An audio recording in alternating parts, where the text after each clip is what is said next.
Welcome to the CEO Lab podcast. I'm Mr. Making It Happen Instead of Watching It Happen, Reginald Dockery, a.k.a. Pharenhyt. Make some noise one time. So this podcast is for people who motivate and cultivate the entrepreneurial culture.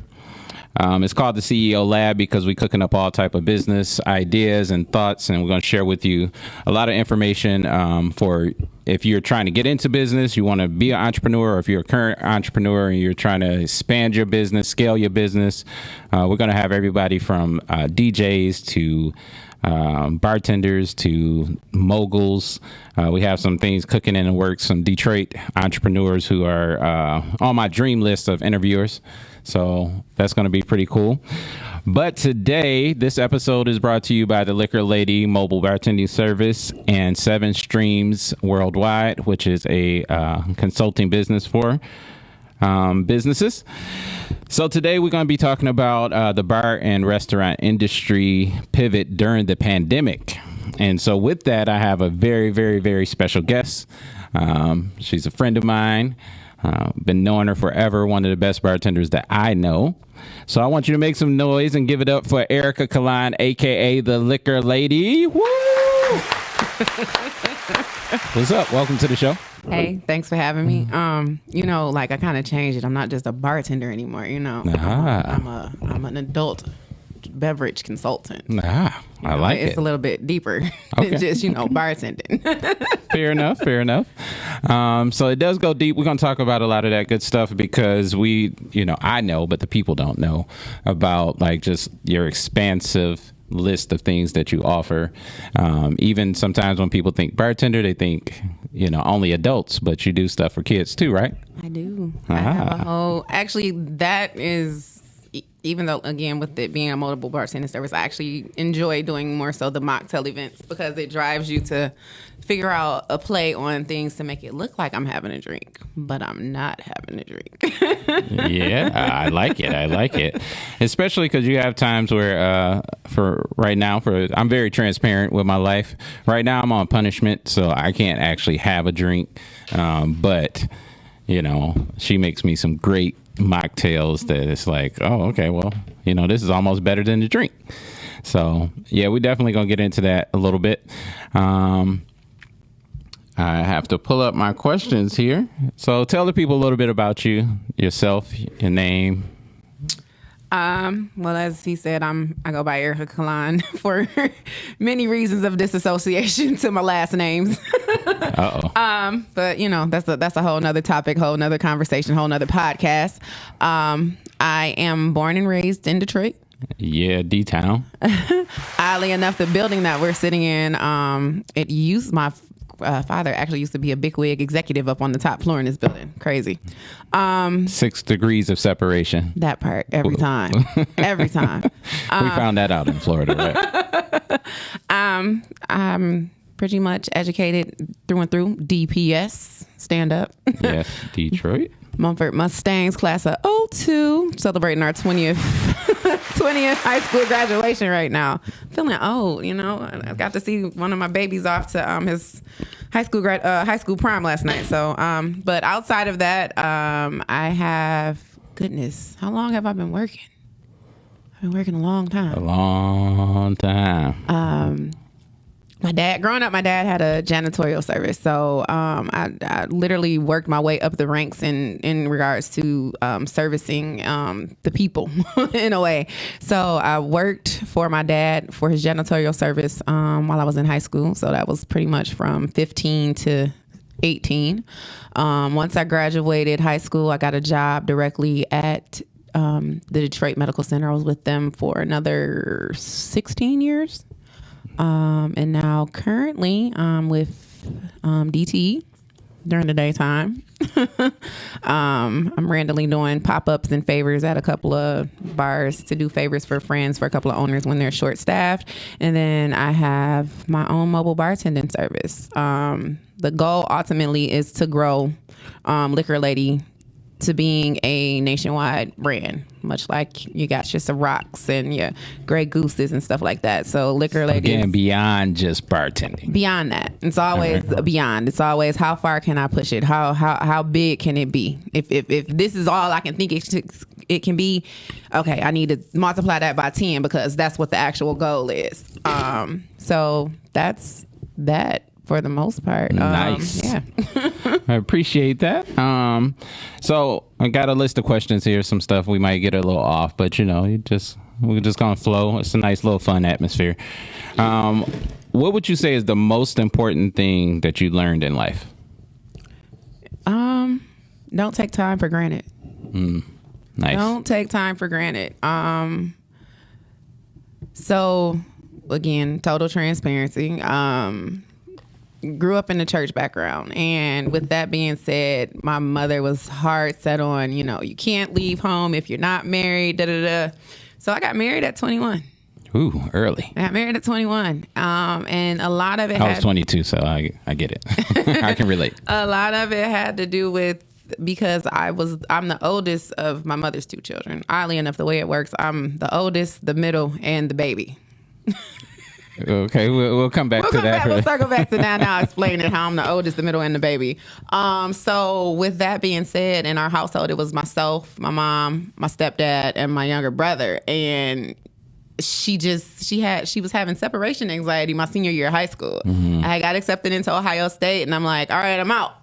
And she's like, nah, yeah, about that. You're going to do a year here, and then we'll discuss about you going you leaving out of state. So then I was like, okay, well, forget it. I don't need college, because at the time my other side hustle was doing hair, like at the time, Votech and stuff was huge. So I had a few hair braiding. Shout out to Votech. Yeah. Had a few hair braiding and hair cultivating classes at Randolph. So it was like, forget it. Fine. I'll just go ahead and go to school, get my cosmetology license. And I'm going to do hair. Like the goal when I wanted to do hair, it was, I want to be out here doing hair for the stars, the basketball players' wives and stuff like that. Or when plays and stuff come in the town and, Beyonce and them are here and they need a hairstylist in Detroit. Like that, I wanted to be that it girl, that person. And my mom looks at me and goes, not necessarily sharing those dreams and aspirations with her about how far I wanted my hair business to go. She's like, a hairdresser. It's not a real job. There's no medical benefits. There's no 401k. There's no retirement. There's no this. Then it's like, come on, lady, you're just shooting everything and down. Man, I don't know how many jobs I've worked where they say, oh, that's not a real job. I'm like, it gives me real money, so. I beg to differ. Yeah, so, at the time, that's when I ended up down at DMC. So again, I gave that company 16 years of my life. Ooh. I gave a marriage 10 years. Like you said, 16 carried a 1. Because you're not that old. Okay. No, I started working I actually lied a little bit. I actually started working at 17. I got hired right after I graduated high school. I'm a ball baby. So I graduated high school at 17. I didn't turn 18 till that November. I had started working that September. Graduated in June. I had a job. Started working already. Okay. I had a job. So at 17, and then again to give them all that time, and then they went through a merger. Hey, we gotta let you go. Like, wow. Wait, what? Wait, what does this mean? Like, I'm just getting to turning 30, and they're like, we're laying you off. Laid off. Right. What's that? I don't understand that. What are you talking? I had 15 more years to go, and I was going to be my 30 and done. What do you mean you're laying me off? In and out. So again, with giving time to a company that just pretty much showed me that I was nothing but a number, and then the failed marriage and all the time, love, and effort that I put into that, I'm like, if I took that time and put it into me and the things that I'm actually passionate about, like, yeah, you would be so much further right now. You know what I'm saying? Like if I had been able to stand up more so for myself in regards to my mom and saying, no, I'm out. I'm going to cosmetology school, like, or whatever, or it's just standing up and like that realization of that time. Cause she's like, and then maybe she knew, cause she's like, I need more time with you. That's why you can't go. But I wasn't getting it. And then she ultimately in the long run said, I should have let you go. Let you go. Cause it's so much time that you've wasted here doing nothing. You got married to this knucklehead and now you're dealing with the remnants of all of that. And now you having to figure everything out again. And those who follow me on social media or know me in real life know that I always say, do what you love and love what you do. Because the time is the most valuable asset that we never get back. Ever. It's the only thing in life that's not refundable. Let me go back and like redo it. Like you can go and redo some things, but that actual time is lost, is gone. Yep. Now let's touch base back on how you're the oldest, the middle, and the baby. Like, how does that work? Okay, so again, my mom only has 2 children, so it's myself and my younger brother. So I'm the oldest there. Okay. My biological father, shout out to him, the guy that used to be the big wig executive in this building. I am his second child. So I have a sister that's 13 years older than me, and then then it's me, and then I have a younger sister that's 4 years younger than me. Okay. And in regards to my stepfather, I am the baby girl. So that's how I'm the oldest, the middle, and the baby. Okay, shout out to being all 3. All right, I feel you. Tell the people, what's one of the best compliments that you've received as far as your business and what you've offered to your clients, your services? Eric, I thought you were going to ask me something totally different because I actually had a compliment of the lifetime earlier today, but we got to talk about that off camera. No, it's a growth thing, but ultimately it pours back into the person I am, and again, who I strive to be in life. But in regards to the best compliment that I ever got, boom, boom, boom, boom, boom, boom, boom. It's my willingness and ability to pull off the impossible. I like it. That actually just came from one of my younger cousins, and it's one of those extended family cousins. You hang around my family, so we got the Hobson side. Shout out to the Hobsons. Right. Shout out. I did my aunt's 75th birthday party, and it literally was a last minute everything, and I'm pulling my hair out like. I hit you up. Remember, I'm like, yo, they not doing this up to my standards, my par. I'm like, bro, I don't even want to go. I don't want to put Lecor Lady's name on it. So they be like, hey, Erica came and did this event, and it bombed, and it was all her fault. Yeah, So again, my younger cousins just were grateful that in that 11th hour, I made it happen, and it looked like I wasn't brought in at the last minute. And, my aunt, she just was so grateful. She's like, everything was so elegant and everything was done with grace. And I would have never known that we were missing this and we didn't have these ingredients for this, because it was, like I said, it was one of those last minute things that was put together. So a lot of the things that I typically would put in for an event, it got missed. Because they didn't know, if you're having a bartender, you need ice, you need mixers, you need this, you need that, So we made it work. So again, I know the scrutiny of my family is always to a high standard. So it's right. To get a compliment from them, it's like pulling teeth. So again, I was really, really grateful for that. And, I was like, okay, all right, I might know what I'm doing with this here thing right here. All right. Well, we're going to make a little a detour real quick. Okay. Because I want the people to understand and know. I one of the first questions was, who is the Lecor Lady? Okay. So, who is the Lecor Lady? Where did the name come from? How is it spelled? It's not spelled the normal way. It's not spelled the normal way. So people, when they started to Google you think, okay, don't be spelling liquor like the liquor store. No, it's not that. So give us a little history of backdrop of who the Lecor Lady is, where it came from. It didn't just fall out the sky. You mean all these people don't? People went at my launch party where I went through this story already? I mean, a couple people probably wasn't. A couple people. People down in Florida, Texas, out in Cali, they probably have no idea. Yeah, for sure. So the Lecor Lady, shout out to my immediate family, the Counts, Counts, because we all we got.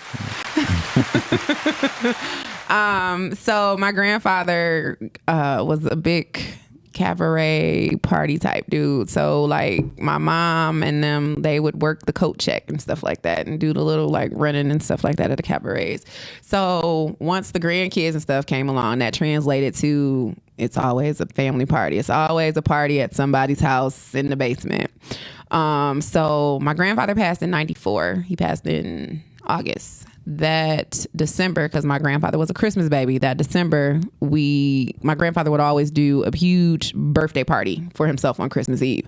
So, since he had been sick, we hadn't been doing it. So that year that he passed, we were like, yo, we getting back to what we used to do. This is our first Christmas without him. His birthday, we going all out with a bang. So my one cousin, Dawn, she was home from college, and she's newly 21, 22, and she thinks she knows what she's doing behind the bar. And like me being the little cousin that, you know how everybody has that one person that when I grow up, I want to be just like her. So like she was the cousin that was the cousin for me. We fight like cats and dogs to this day, but like growing up, she was that one. Love. Yeah, it's all love, you know, like, so she's whipping up, like, I guess her version of a fuzzy navel, which later on in life I found out she was making that shit completely wrong. Shout out to the wrong drink. Like, oh. So I'm helping her out, and then I'm like running back and forth. We're at my uncle's house. I'm running back and forth up and down the steps with cups and take this to Uncle Rodney, take this to Uncle Larry, give this to Auntie Sharon, give this to Auntie Vermel, give this to Auntie Angie, and I'm just running back and forth. And they're like, Erica, what are you doing? And it was kind of like a bar back. Yeah, pretty much, right. Just bar backing the heck out of my 12-year-old self. So I'm like, I'm helping the Lecor Lady. And they're like, huh? Like, what? What are you talking about? I'm helping Dawn, the Lecor Lady. She down there doing the stuff with the liquor. And they're like, oh, okay. And like everybody, you know, chuckled and they're laughing and ha ha ha, blah, blah, blah. So that was 94. The name was born in 94, and I didn't know. 1994. That was a good year. No, it wasn't. It was a good year for me. What happened for you? We'll talk about that. Oh, okay. It was a good year. Then we're gonna add that to the things to discuss off camera. Right. Well, made some good money that year. Okay. It wasn't with nobody named Pam, was it? Pam? I don't know why this name Pam keeps coming to me in a dream, but not in a good way. I don't know. I don't think I even know a Pam. I have an auntie Pam. Shout out to Auntie Pam. She's down in Atlanta. That's my other aunt down in Atlanta. Yeah. All right, we're gonna keep it flowing. So, what does it mean to you to be a Black female CEO?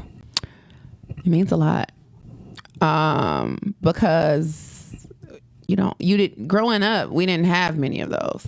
You had Oprah. You had Oprah, and it's like, even at that time, she wasn't a full-fledged CEO. She was just getting her footing, you know?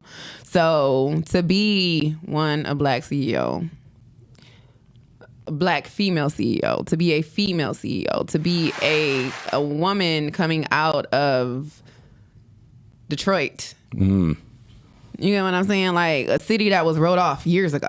You know, if it ain't the plant or the automotive or this or that, like, when Motown left, they like everything left. That's how they look at us as. But one of the things that I love about being a Detroiter, we're those people that we put ourselves up by our bootstraps, and we're gonna figure it out and we're gonna make it happen no matter what. For sure. So my ability and, you know, being able to show like your daughters, my younger cousins, my nephew, you know, the generations behind me, like, yo, yeah, that 9 to 5 is cool, but making your own money, that's where it's at. So, you know, setting that path and that groundwork for the people that's coming up behind me. Like, I have my one younger cousin that's staying with me right now. She has, you know, she does hair accessories and stuff like that. So, like, she's been doing that since she was in high school. Her younger sister is doing bracelets and stuff like that. So, again, like, I know for a fact, they're like, cousin, you know, I started my own business because you got a business. Nice. You know? Being a perfect example. Yeah. And one of the things I would say about, shout out to Detroit, born and raised, love my city, love my people. We always find a way. Oh, yeah. We gonna hustle. We gonna sell us some hair. We gonna do a party. We selling something. We making something. We cooking dinners. We doing something. Like, we ain't gonna just be out here like, I don't know what I'm gonna do. I can't make no money. I can't hustle. Like, we're gonna find a way to hustle. True. And I'm about to show my age a little bit.